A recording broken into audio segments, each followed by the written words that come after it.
Et yo l'équipe, ravi de vous retrouver, que vous soyez débutant, expert, qu'importe. Aujourd'hui, petit suivi de mes Camponotus aenopilosus, et donc une magnifique espèce qui nous vient d'Australie. On remarquera tout de suite son reflet doré, qui est assez sympa. Un peu comme on a vu dernièrement chez Camponotus oriventris, donc la vraie comme je l'expliquais, parce qu'il y a des vraies et des fausses dans le marché, vous voyez l'idée. C'est un peu ridicule de dire ça, mais vous avez compris. Eh bien, on a un vrai reflet doré aussi présent sur ces ouvrières. Cependant, en termes de taille, on est bien plus petit. On est sur des ouvrières qui font plus ou moins, je dirais, de 8 à 9, peut-être, même de 7 à 9 mm, je dirais, plus ou moins.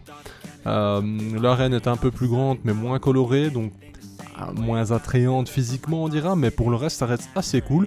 C'est une espèce donc qui nous vient d'Australie, qu'on connaît quand même assez bien maintenant, j'ai envie de dire. C'est pas que on a des centaines de colonies en Belgique, en France ou autre, on n'en voit pas non plus des centaines constamment, mais ça reste une espèce qui est relativement facile, je dirais. Qui pour moi a un développement qui n'est pas fulgurant dans les premiers temps, à savoir que d'ailleurs cette colonie a peut-être pas évolué à sa juste mesure à cause de cette fourmilière et de mon hydratation surtout en fait. C'est pas vraiment la fourmilière la cause, mais il faut savoir que les produits chez Center, ils tiennent vraiment beaucoup d'humidité par manque d'aération. Alors moi je les custom, j'ai mis mes aérations dessus donc ça va un peu mieux, mais ça ne permet pas quand même un énorme flux d'air, ce qui fait que lorsque le produit est humide via le gypse, c'est comme ça qu'ils appellent cette forme de plâtre, etc. qui sert de nid, eh bien celui-ci garde l'humidité extrêmement longtemps, même s'il est chauffé.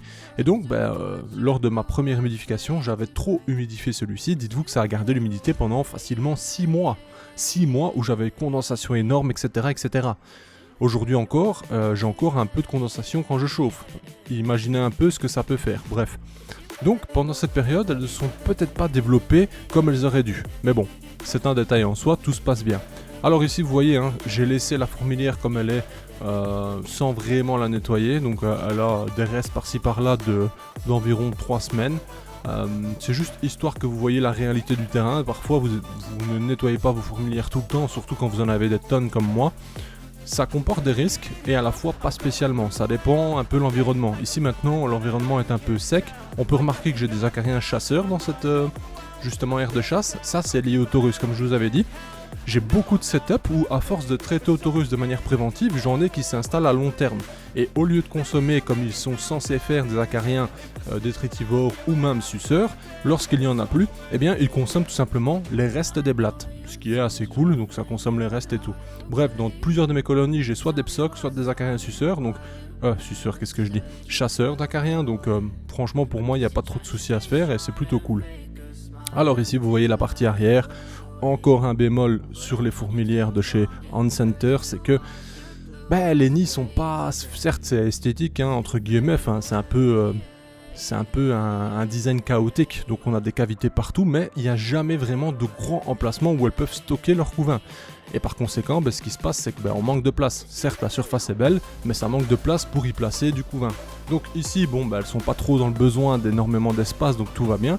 Mais quand vous avez des grandes colonies, il est clair qu'elles ne savent pas y stocker leur couvain correctement. Moi je préfère sincèrement avoir des longues galeries, simples, efficaces, des belles cavités, où elles savent stocker aisément sans que tout ne tombe dans le fond à la moindre secousse, vous voyez l'idée. Mais ça c'est un choix. Center est une boutique qui fonctionne bien, avec de très bons produits, ce sont leurs choix et on le respecte et on continue quand même de se fournir là-bas. Bien qu'en ce moment il y a quand même beaucoup moins de monde qui achète, venant de France, Belgique, etc. Pour une raison, c'est que les frais de port c'est extrême en soi. Mais ayant discuté avec eux de nombreuses fois, c'est pas eux qui choisissent malheureusement. S'ils sont soumis à ça, ils n'ont pas le choix. Certes, ils pourraient peut-être proposer d'autres services de livraison, ça je ne sais pas. Mais bon, en attendant, c'est vrai que ça refroidit. Si vous voulez juste 2 nids, vous payez plus de frais que le prix d'un nid. Ça c'est grave quand même. Mais bon, malheureusement, on peut pas leur en vouloir pour ça et on ne peut s'estimer heureux que qu'on ait des produits de qualité qui soient disponibles. Après, il y a d'autres boutiques bien entendu, mais bref. D'ailleurs, je rebondirai là-dessus, on fera un petit sujet une fois, peut-être un live ou quoi, où on débattra, mais c'est vrai qu'en termes de fourmilière très grand volume, pour des grandes capacités, genre où il y a des 5-6 000 fourmis, voire plus, on n'a rien en fait. On n'a pas de fournisseur, il y a vraiment nulle part où on trouve des énormes volumes, et ça, c'est peut-être des choses qui pourraient se travailler à l'avenir, Mais bon, pour ça, il faut quand même avoir un bon pécule, investir, etc. Ne pas avoir peur. Et il faut que les gens suivent derrière. Donc, il y a tout un schéma bien, bien anticipé. Donc, bon, des choses qui pourraient se faire plus tard. Mais bon, ça, si ça vous intéresse, on pourrait débattre là-dessus. Parce que je sais que vous êtes beaucoup à faire comme tout le monde au final. Accumuler 4, 5, 6 fourmilières lorsque vous n'avez plus le choix et qu'il faut de la place. Ou alors faire aménager un terrarium qui n'est pas prévu à cet effet, vous-même, et donc à ce moment-là, parfois, on n'a pas spécialement le couvercle, on n'a pas spécialement, je vais dire, les périphériques, etc. Donc il faut toujours bricoler. Mais en soi, c'est réalisable. Qu'est-ce que vous pensez de cette Camponotus aenopilosus? Bon, c'est quand même une chouette espèce, on peut remarquer que franchement la coloration est cool. En termes de taille, c'est vrai que c'est moins attrayant parce que c'est un peu plus petit, mais bon, ça c'est les choix et les couleurs. Personnellement, c'est une colonie que j'ai aimé faire prospérer. Maintenant, si vraiment il y a quelqu'un qui serait intéressé, qui me dirait ok, moi elle m'intéresse, j'aimerais l'acheter ou faire un échange ou j'en sais rien, et encore un échange, il faudrait trouver quelque chose qui m'attire parce que ça devient de plus en plus compliqué. Eh bien moi je suis ouvert, clairement je vous le dis, c'est pas que j'en ai assez vu sur elles parce que elles peuvent encore bien prospérer, elles peuvent monter à bien plus que ça, mais je me dis que faire de la place, m'occuper de mes autres colonies, c'est pas plus mal. Donc voilà, si ça intéresse du monde, n'hésitez pas, un petit MP, on discute, que ce soit du prix de l'échange potentiel ou quelconque arrangement, je suis ouvert à ça. Et je vais certainement laisser partir d'autres colonies, histoire de me reconcentrer sur d'autres espèces, comme je l'avais déjà dit dans d'autres vidéos. J'ai toujours pour projet de reproduire les Gigantiops destructors, j'ai 4 colonies.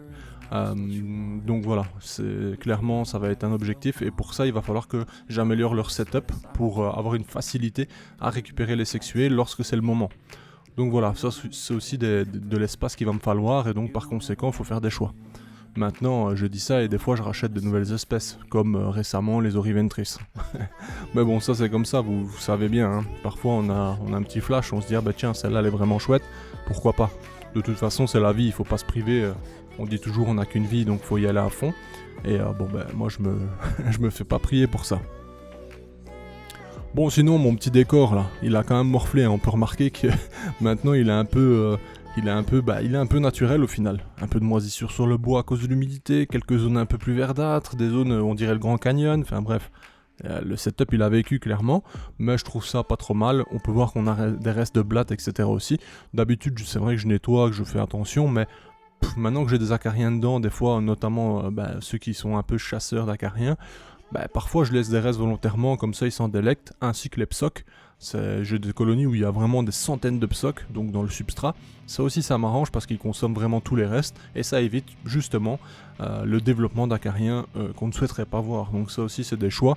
Bien entendu vous n'êtes pas obligé de faire la même chose, vous pouvez être hyper clean, hyper parfait. C'est vrai que avant je le faisais, très clairement, mais lorsqu'on a énormément de colonies ça devient vraiment compliqué de faire ça tout le temps parce que ça prend un temps de fou.